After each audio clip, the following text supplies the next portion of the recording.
right. Well, welcome back, everyone. I hope you all enjoyed watching that as much as I did, for sure. And incredibly powerful.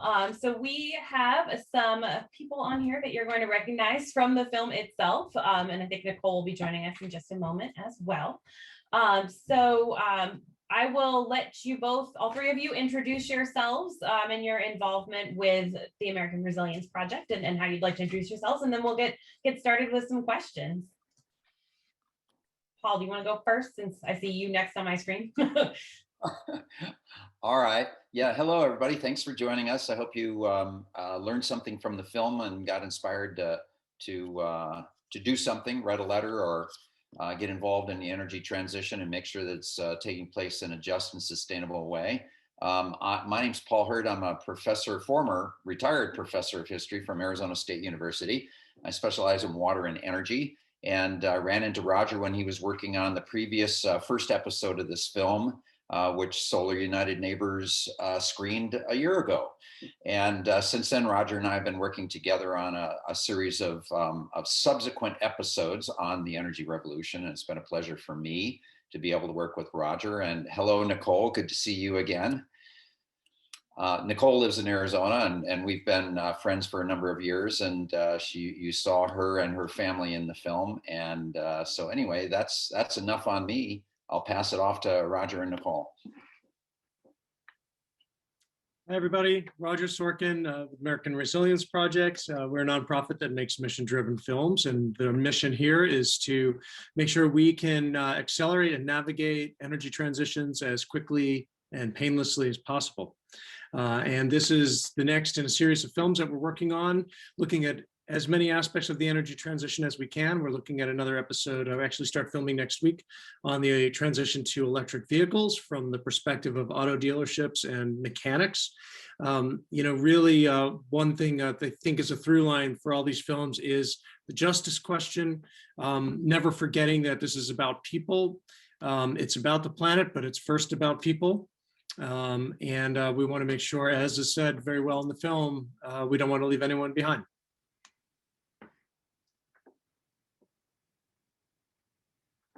Roger. Nicole, would you like to introduce yourself?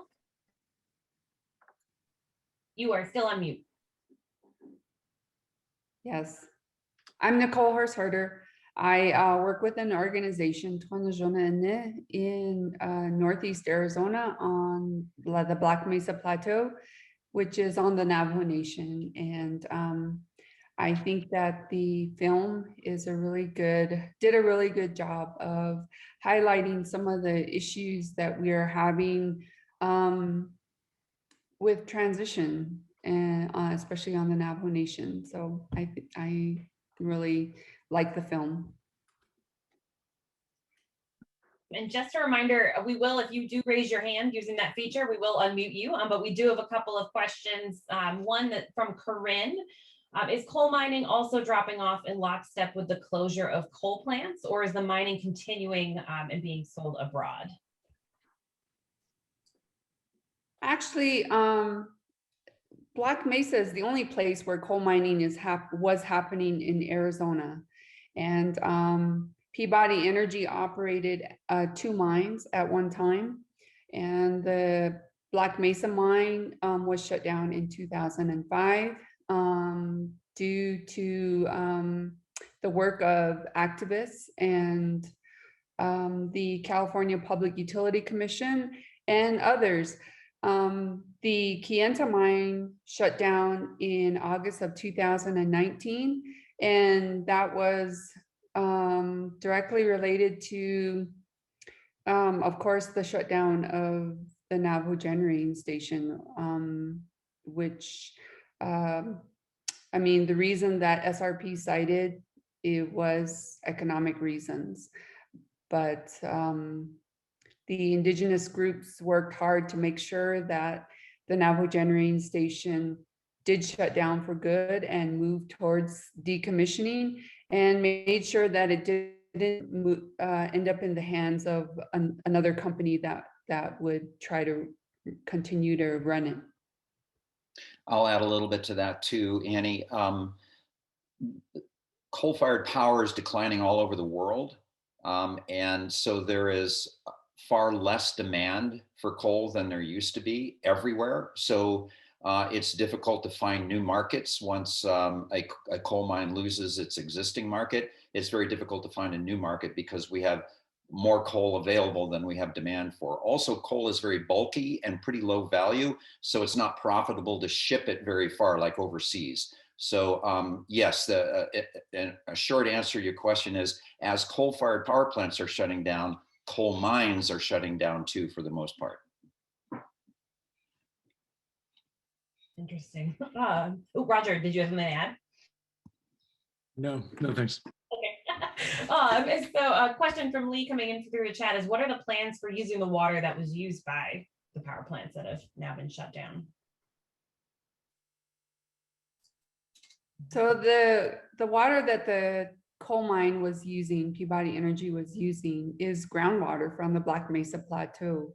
And hopefully now that mining has stopped, the aquifer can actually have a chance to recover.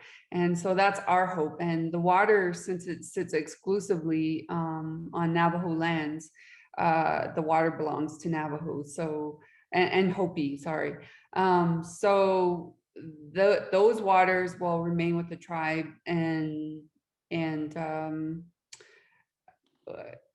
the water that the Navajo generating station used was actually water in the upper basin Colorado River that Navajo was asked to waive its right to use, waive its right to claim for the duration of the power plant back in 1968 through a resolution. And the language in the resolution states that after Navajo generating station is not, stops operating, that the water will be returned to the Navajo Nation. It's a little more complicated than that today. So it's not just a matter of, okay, here's your water back. I think that's where a lot of our questions are today. I hold the viewpoint that that is Navajo water. Navajo lands border, that water, the upper basin Colorado River runs, is actually the boundary of Navajo on the northern side. So there isn't really anyone else that could make good use of it other than Navajo. So I really think that that's Navajo water. That's how we should treat it. And Navajo needs to go in and make use of that water in the upper basin Colorado River now that the Navajo generating station isn't using it anymore. I'll add to that too. I think this is a really critical question in the just transition. Nicole's organization, Tona Joniani, it means Sacred Water Speaks, and she's been fighting for water for a couple of decades up there, and I'm sure she's getting tired of it. It's been a long, slow, and frustrating process. The plant has been closed for 1.5 years, and that water is still not available and not even legally allocated to the tribe as it should be, as Nicole claims. I agree with her that the water should revert directly to the Navajo Nation, and the owners of the power plant should be paying some money towards helping build the water infrastructure to bring that water from the plant itself to the communities on the Navajo Nation that need a water supply. Unfortunately, the water ended up reverting to the state of Arizona, and the governor of Arizona and the state water elites in Arizona have not taken the position that Nicole takes, that this is Navajo water. And I don't know if you have an update on this, Nicole, but last I heard, the disposition of that water was still in limbo and being legally debated. It's still in limbo, yes. And we need to solve that problem. That's for sure. Let's see, Joe has his hand raised. So Joe, I'll let you talk and ask your question.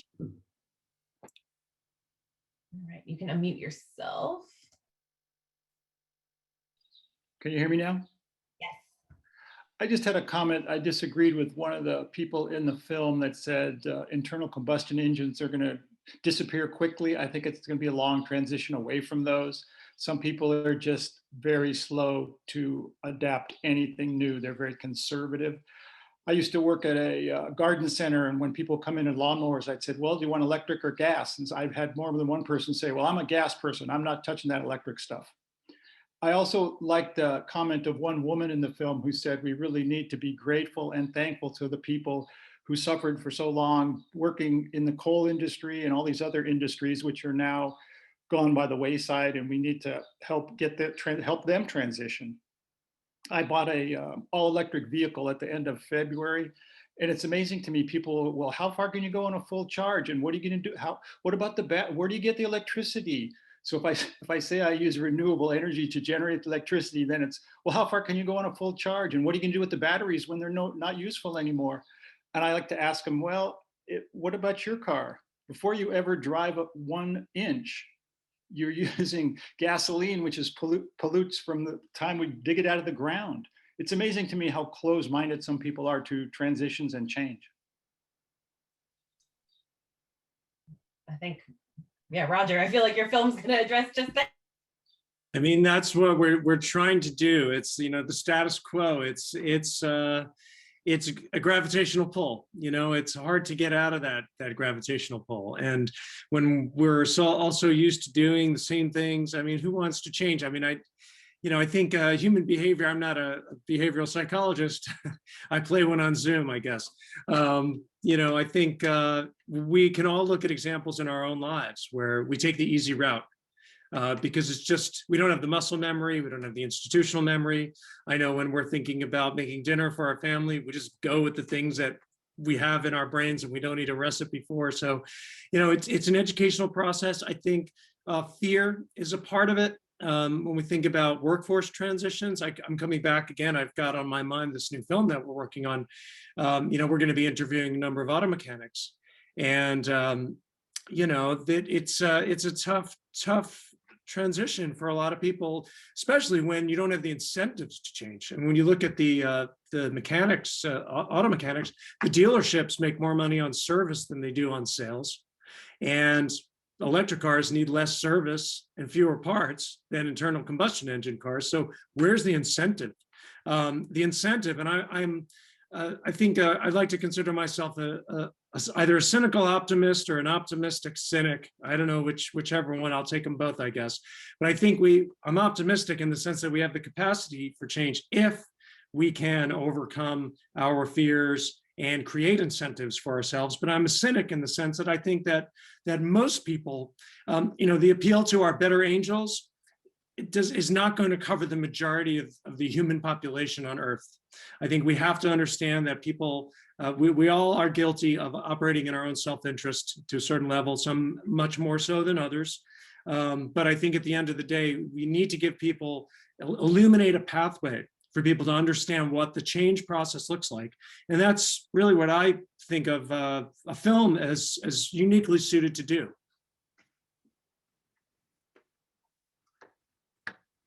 Go for it, Nicole. I just wanted to say that some communities don't have the luxury of being able to feel that fear, that, you know, just to put it in perspective, the rest of the state of Arizona talks about a water crisis, but they don't act like they're in a water crisis. For those of us who live on Black Mesa, we know about the water crisis and we're living the water crisis. So we have to act. That's why we're pushing the rest of the state of Arizona to act now, to change now, to transition now, to move away from fossil fuel, because we don't have the water in Arizona to continue burning coal and digging and extracting oil and gas and things like that. We just don't. And so we have to make that change, and we don't have that luxury of trying to weigh something and, well, I don't like this, and that's why I'm going to make this decision. For us, it's not there. That opportunity is not there anymore.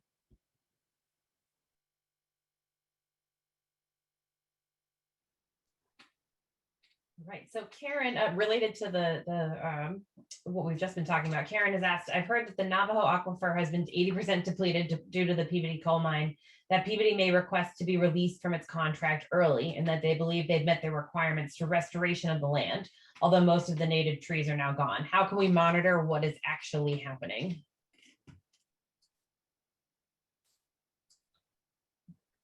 I wouldn't say that the Navajo Aquifer has been 80% depleted. I mean, the Navajo Aquifer is the reason that we got into this work in the first place, because Twanajona and Nib began and still is actually our work as water protectors. We wanted to make sure that the Navajo Aquifer and the hydrologic system beneath Black Mesa is intact and is structurally stable for the future generations.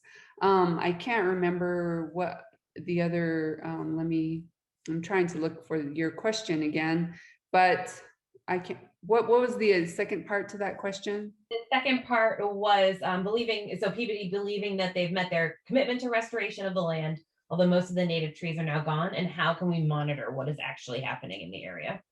Yeah, so I mean, the lease area is on a little over 60,000 acres, and that's a pretty big area. I mean, it's described as the largest strip mine in the United States. So, and of course, Black Mesa is, we have juniper trees and pinon pine trees all over the plateau.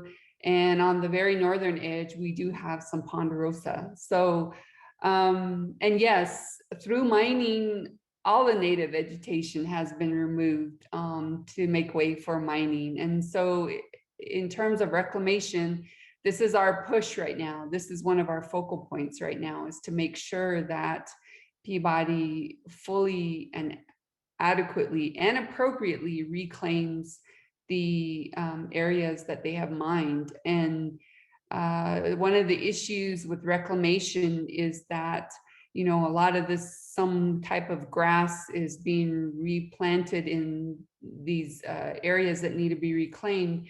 And what the people who live in the lease area are missing, or the concern they have, is where's the native vegetation? We want to see the sage and the greasewood and the cliff rose and those kinds of things being replanted in areas where these lands have been mined. And that to the people of Black Mesa, that is appropriate reclamation, and we just haven't seen that yet. So none of the lands have been reclaimed to the point where they're ready to be handed over back to the Navajo Nation yet. So we're still a long ways from like a reclamation, even though mining has stopped over a year ago.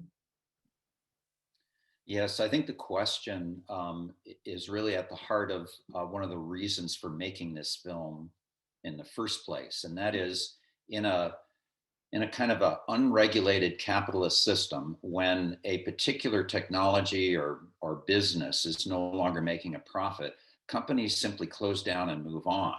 This is, you know, the boom and bust nature of a capitalist system. This is why we have regulations, is to try to ensure some level of social responsibility and justice in the midst of a capitalist economic system that isn't based on morality and justice. It's based on profit.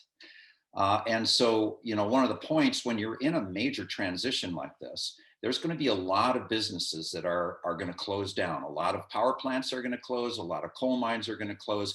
And not too far down the road, lots of natural gas-fired power plants and natural gas processing facilities are going to start closing down as we attempt to deal with climate change.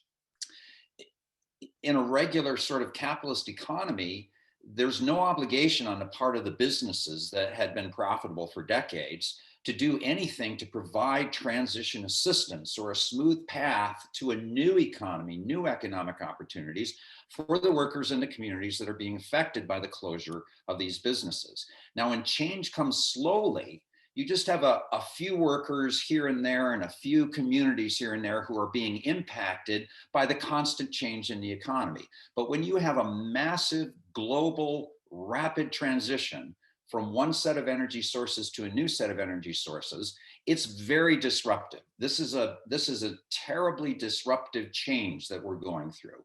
It's a good change and we need to accelerate it, but there's going to be a lot of damage. There's going to be a lot of hurt families and communities. And so the whole point behind doing this film is to get people to think about, as we cheer on the clean energy revolution and we participate in getting more and more of our power from clean energy sources, we also need to be thinking about the broader social and economic ramifications of that transition and make sure that we're bringing people along, because every worker and every community and every family that's harmed by the clean energy transition is going to be somebody asking their representatives, their politicians who represent them, to slow down the transition, to stop the shift to clean energy and away from traditional energy sources. So we need to help those people. If we want to push this revolution along, we need to be paying attention to the people who are harmed and do what we can to be socially responsible about facilitating a transition that has fewer people hurting and fewer communities in decline. Thank you both. Very well said. All right, Robert, I'm going to let you talk this time. So I'll allow you to talk and you can unmute yourself.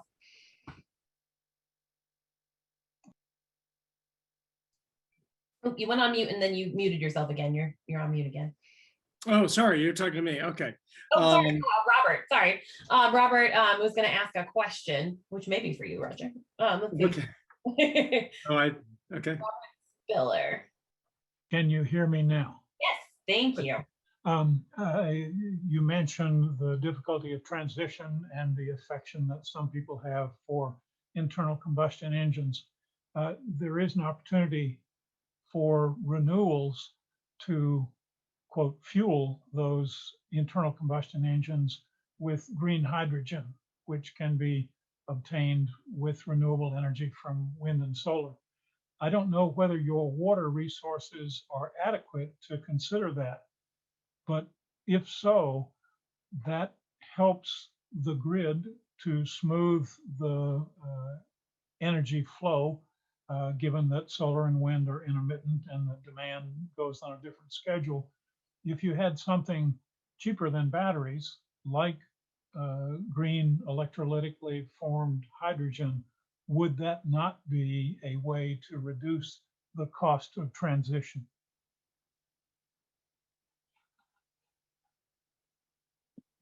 Yeah, that's a good point, Robert. Thanks for bringing it up. Hydrogen is a very green fuel. You don't burn it, and it doesn't have emissions. So a lot of people for a very long time have been looking for ways to transition our combustion fuels to hydrogen fuel. And I think it's moving forward slowly.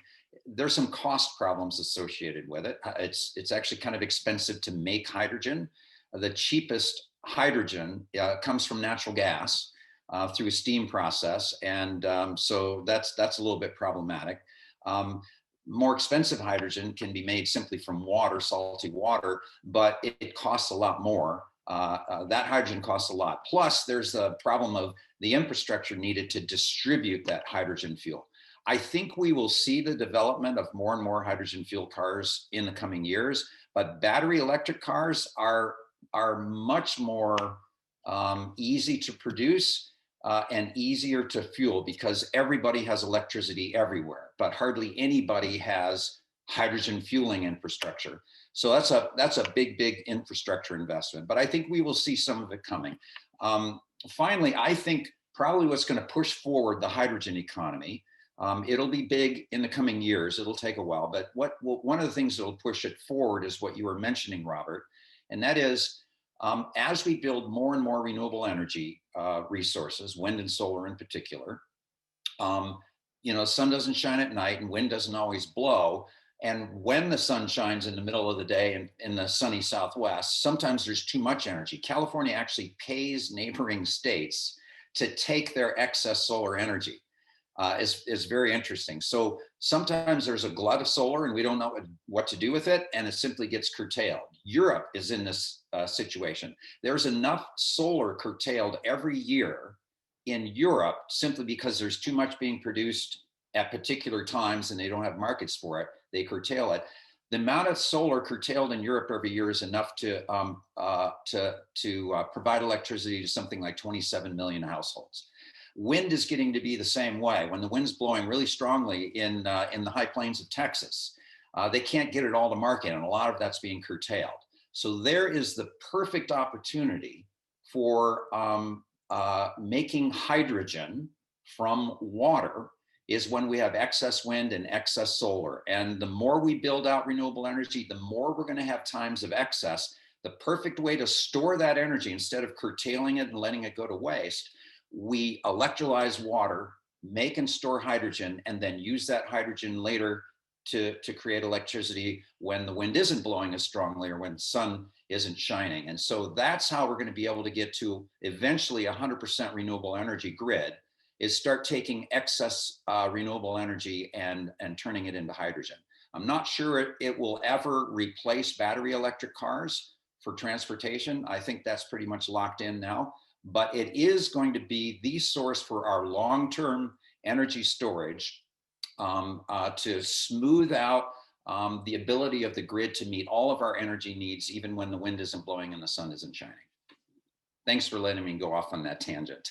Can I ask a quick follow-up to you, Paul, on that? For those people that think that nuclear is a good base load, then can hydrogen replace that? And should we put our money into hydrogen and forget about nuclear once and for all? Absolutely. Absolutely. Hydrogen is safe. It's scalable. You can set up hydrogen storage facilities anywhere on the planet that you have excess renewable energy being produced.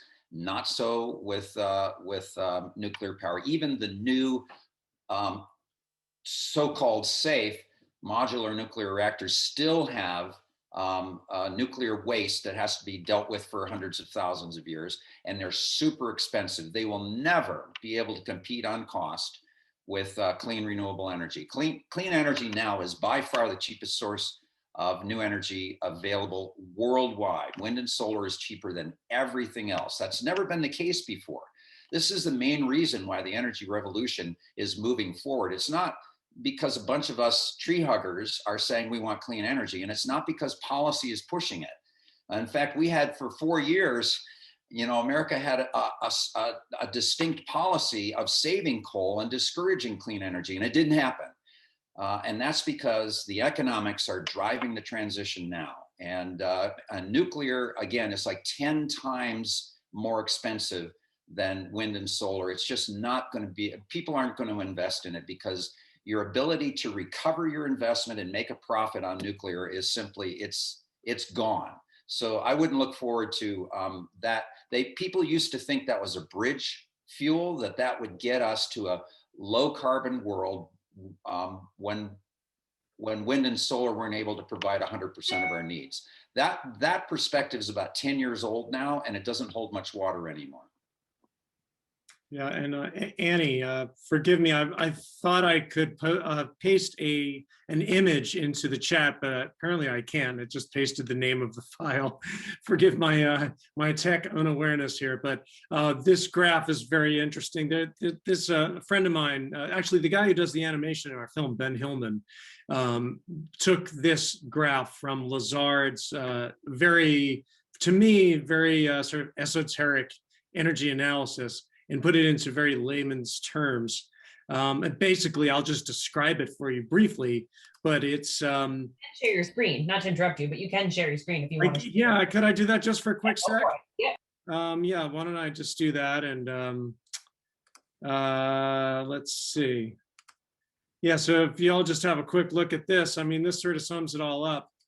The levelized cost of energy, you can just look at those numbers. You see how much more it costs to do nuclear, and wind and solar are coming in at the cheapest, and they're not moving from that low point. No, they're not going to be replaced by any of the fossil fuels and non-renewable fuels that are listed above it. So thanks for indulging me on that. I'll stop sharing now. Oh, that's great. Thank you. Let's see. So I have a question from Sharon, and this is a very, is there still any uranium mining going on? It's a very practical question. That's a good question for Nicole. If you're still there, Nicole, do you know if uranium mining was happening a lot on the Navajo Nation earlier, and it caused a lot of pollution and health problems? Is there still uranium mining up there, Nicole? Currently there's a moratorium on uranium. So there isn't uranium mining happening on the reservation anymore. However, it's not completely off the books here. There's still Navajo Nation has like a little placeholder here, is that it could, explore it in the future, which, there are enough organizations and activist groups that I'm sure will, oppose it. Could a citizen movement, Nicole, could a citizen movement on the Navajo Nation convince the Navajo Council to take uranium mining off the table for the future? Is that even possible? I think it's possible. Well, of course, I think it's possible. I'm thinking about the energy policy of the Navajo Nation, and it's not a really detailed policy. However, just by looking at that, I know that, they acknowledge that there is a moratorium on it. So there isn't any kind of uranium mining happening now. However, they do put a clause in there saying that we continue to monitor uranium developments and market prices and those kinds of things. So I think they just want to make sure that there's an opportunity there for them if things change for the uranium market. And it's just one thing that activist groups I'm sure will oppose the Navajo Nation.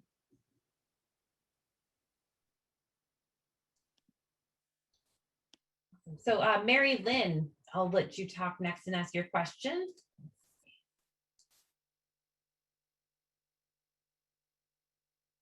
You are able to unmute now. Did you mean? Yep. Did you have a question for us?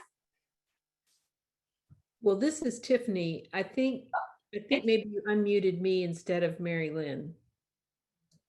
You are showing up as Mary Lynn on my participant list.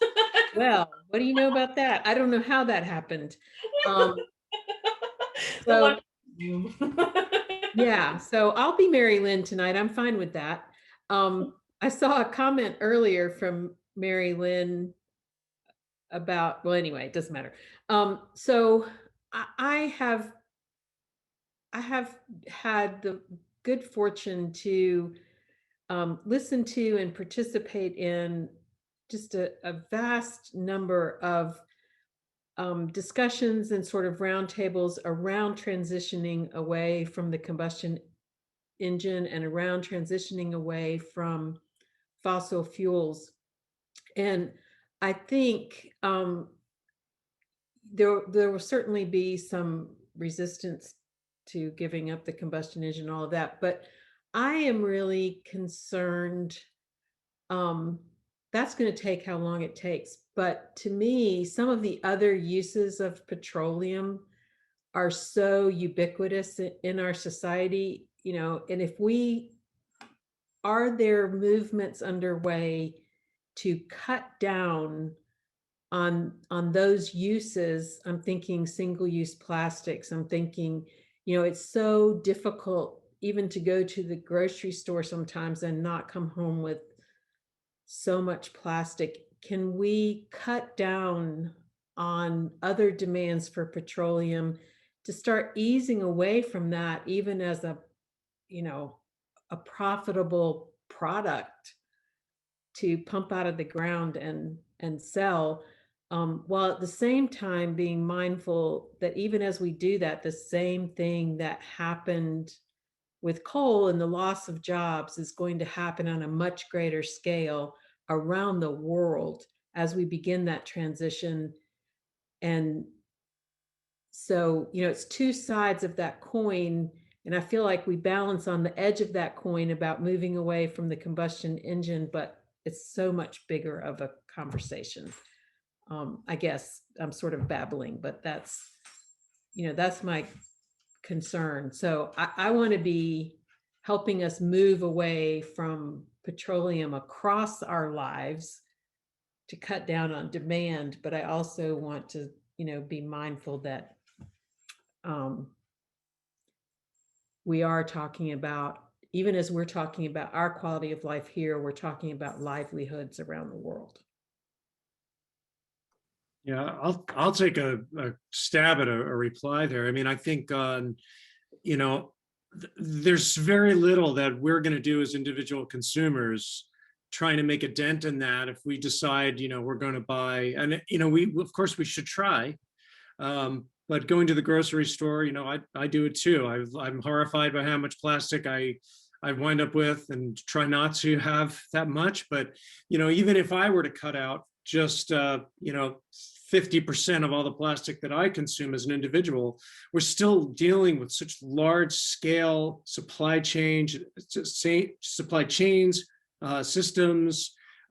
It's such a macro level that, even though so much of our activism has to come from the grassroots, there's a lot of power that investors, shareholders have in companies. One thing that I sort of use as a North Star for a lot of the film work that we do are the UN Sustainable Development Goals. Whenever we try to engage with companies to participate in our films, or we do some work with the Fordham Business School, we're affiliated with their Responsible Business Coalition. Those organizations that try to convene corporate leaders around the UN SDGs, that might be really the fastest way for us to create systemic change from the top down, if we can get all of the supply chains and the companies that own them to move at the same time, right? Because no one company wants to be the first to do something that's not going to be profitable for the next 3 quarters, while all their competitors are maintaining the status quo and still reporting good profit margins. So I think, focusing our efforts around those SDGs and letting companies, this is sort of a grassroots effort as well, but putting on your hat as a consumer and not just as a voter and citizen is another way to really make your voice heard and let these companies know that, they have to invest in more R&D to get plastics out of their supply chains and out of their products. Thank you so much. That's great information. So we've had a couple of questions come in about the role of energy efficiency and how much that's being incorporated in some of these conversations about transitioning away from fossil fuels and pairing it with solar PV and storage and microgrids, and your experience, sort of how that conversation has been going.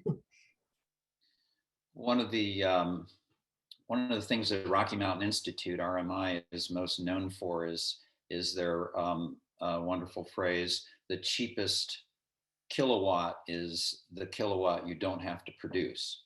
And they refer to energy efficiency measures as generating negawatts, that is taking kilowatts out of the market. The cheapest and most efficient way to reduce our consumption of fossil fuels and reduce our CO2 emissions is through energy efficiency retrofits, and trading out an old air conditioning system or an old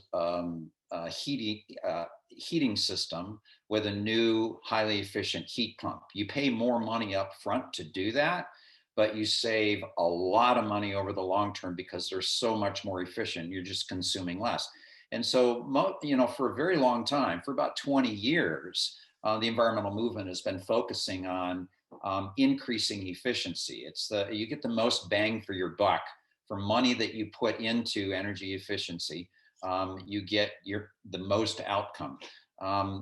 We need to keep doing that. We've gotten most of the low-hanging fruit, but there's still a long way to go, and we should be encouraging that. In addition to now finding cleaner sources of generating energy.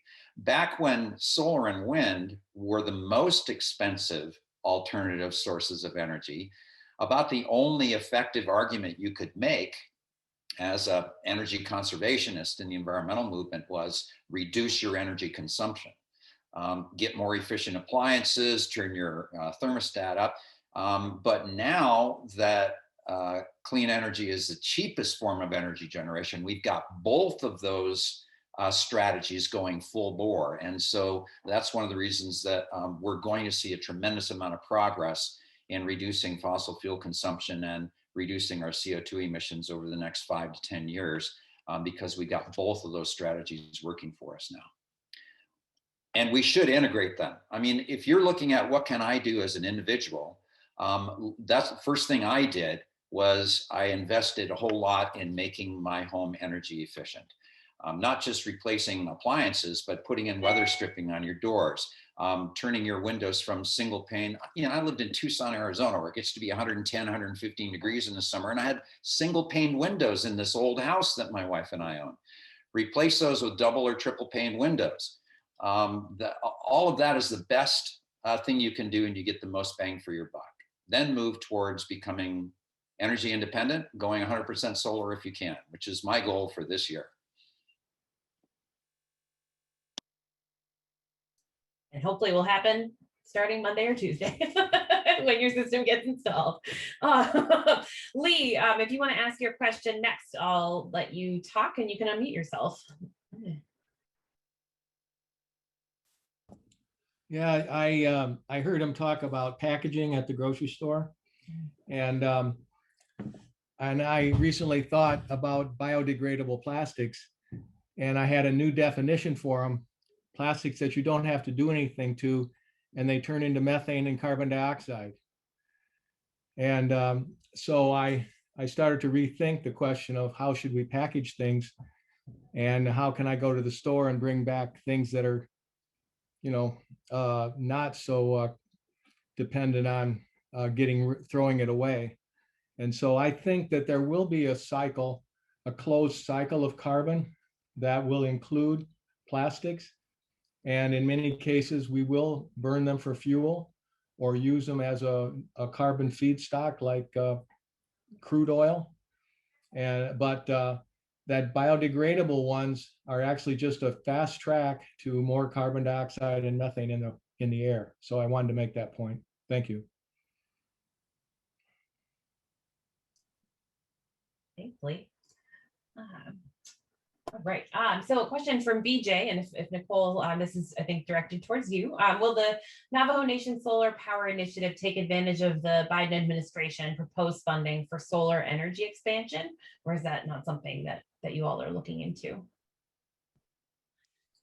I know that they're tracking carefully what the Biden administration is doing. And I know that they, groups such as ours, and they have all also reached out when the new administration got themselves situated and asked for some help in this area.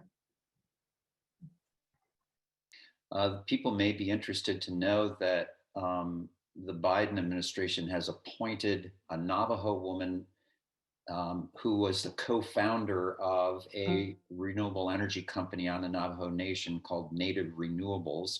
Her name is Wahala Johns. She was recruited into the Biden administration, and she's now running the Office of Indian Energy in the Department of Energy. So there's a Navajo clean energy activist in the Biden administration in the Department of Energy, helping to guide policy and investments from the Department of Energy for projects that are relevant to Indigenous Americans. There's also, most of you probably already know, the Secretary of Interior is a woman from the Pueblo of Zuni in New Mexico, who's very, very keenly aware of the energy transition happening in the Southwest. There are a number of coal-fired power plants and coal mines slated to be closed in Northwest New Mexico. Deb Haaland, Haaland, is the Secretary of Interior. Zuni woman from New Mexico who probably is looking very closely at the energy transition right now and helping to establish Biden administration policies regarding just transitions. Yes, and we hope she'll join us for a screening someday. That would be a get, that's for sure. Awesome. So Dirk has this question. So all of these things are expensive, energy efficiency and transitioning to solar and a lot of the renewables. And what are some of the strategies to help those who can't afford to take advantage of those things do so? I mean, we have something that we're supporting here at Solar United Neighbors, but I'd love to hear from your end as well. No, I think Annie, you should start out answering that question because you have a program in place and it's a pretty good one. So why don't you start? Okay, Paul. So we are right now we've got an initiative called the 30 Million Solar Homes Project. So this is something that we're working on, and it is a comprehensive policy package targeted at that very issue of helping people go solar throughout the United States, and with equity and energy justice at the very cornerstone of those policies. So Alexis can drop the link to the site that we have in the chat box if you want to take a look and sign the petition. So we're actively working to include those very issues in the work that we do to help people have a transition into solar and renewable energy. So take a look and get a little bit more information about what that policy looks like. I'll add two other things quickly. Renters, if you want solar on your roof, you pretty much need to be a homeowner. So renters are not going to be able to install solar panels. And low-income people who can't take out a loan to pay for it up front and don't have the cash available. So there's a whole lot of people in society that simply can't afford to get solar energy generated locally. There are programs to help both of those. It's always better to own your own solar. You get to keep 100% of the value of that. But if you simply can't build your own solar, there are a lot of companies that offer zero down leasing options for solar, in which the company itself builds and owns the system, puts it on your roof, maintains it, and guarantees a certain amount of production from it. And you pay them a monthly fee for that solar generation. And solar is so cheap now that you can get one of these systems. You don't own it. You don't have to put any money down for it. But the amount that you pay them is about the same as the amount that you were paying the utility company on your bill. And your bill can stay actually flat, or it can even decline a little bit while you're paying for the solar system on a monthly basis. And it's a fixed monthly fee. So if the cost of if the cost of energy from your utility grid goes up, cost of your solar doesn't go up. And so that's one way that you can get solar on your house. If you can't afford to put it on yourself, you can get a leased system that a third party, that a company installs for you, and not have to pay any extra. And you might even see some savings over time.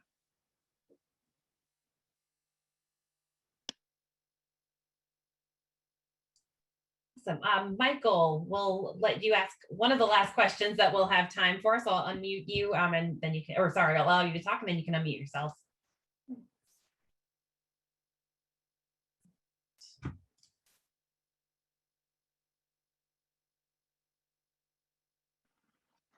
I just wanted to add two websites that might be of value and interest to the viewers.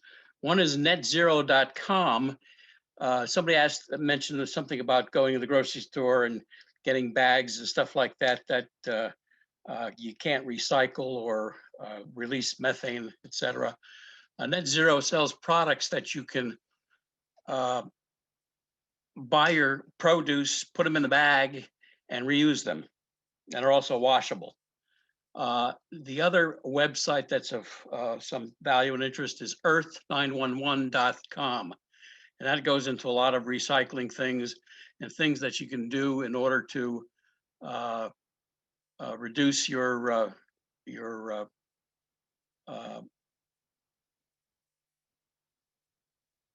fossil fuel consumption. So I just want to mention those two sites, that's all. Thanks, Mike.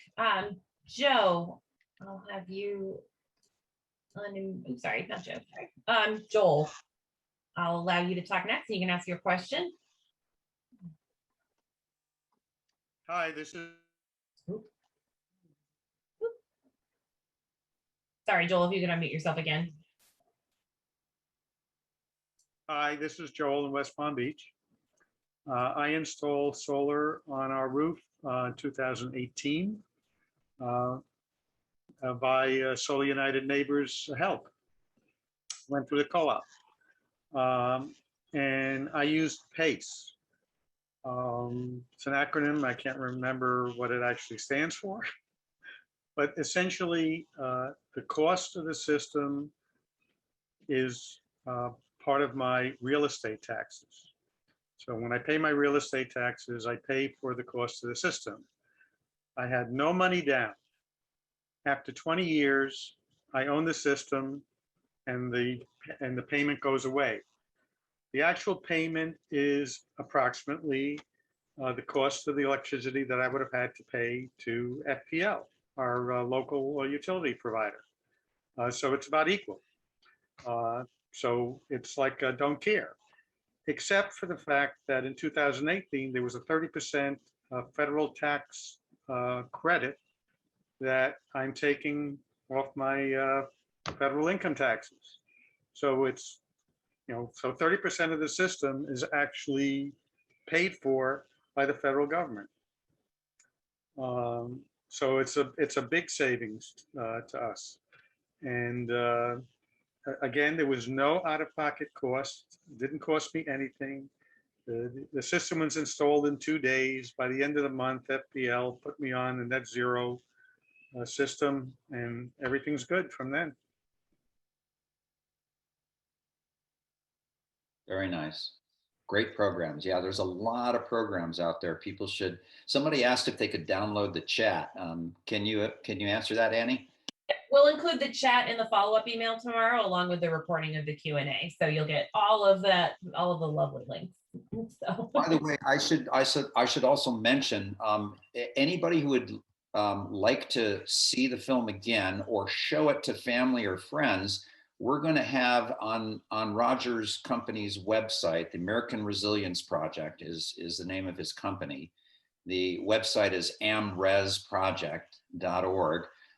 Within about a week, we're going to have a website, a button up there that you can click to rent the movie for $5. So it'd be like, if you had to rent something from Netflix or Amazon Prime, that's highly affordable. Right now, the button takes you to a licensing option that's pretty expensive for an individual. So we're making an alternative available for individuals that'll only cost about $5. So you can look for that pretty soon. That's exciting because there have been a lot of people who weren't able to attend or want to be able to watch it again. So I'm glad that's going to be an option. And if I could just give a plug for our work, I mean, we are a nonprofit, and we do we do our hard work trying to raise money to make these films. We can take whatever help we can get. So if you can go to our website, it is tax deductible contribution. So you can donate there if you like. Thank you. And actually, Richard had a question on whether the first installment of Current Revolution will also be something that will be available.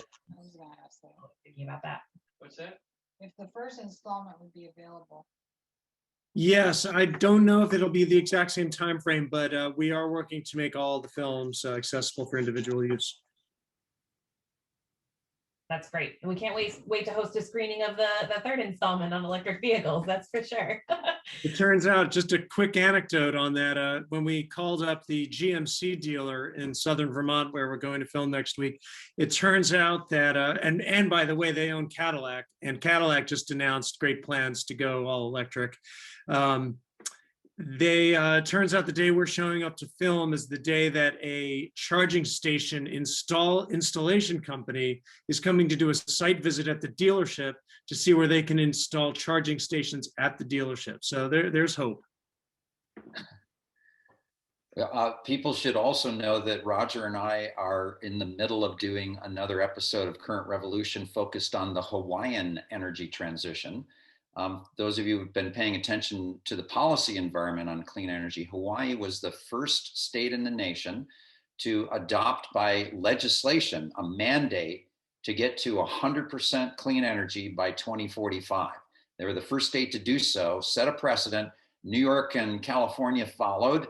And now there's probably, I don't know, maybe you know, Annie, there's probably about a dozen states that have adopted 100% renewable energy goals, but Hawaii was first. And we're working on a film on the Hawaiian energy transition that looks at the challenges and opportunities that island nations have. And there are a lot of island nations around the world being affected by climate change that have to import diesel fuel to run their electricity system. Puerto Rico is another one. You probably all of you remember what happened to the Puerto Rican grid when that horrible hurricane came through about 3 years ago.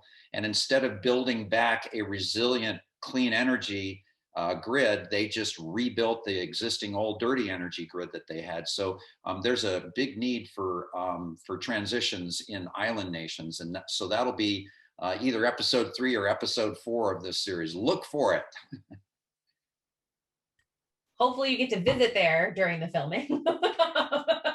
Roger and I spent 7 days in Hawaii a little over a year ago and got, I think, what was it, Roger, 18 different interviews, and we're... Right. Yeah, it was the last big, excellent trip we did before COVID shut us all down.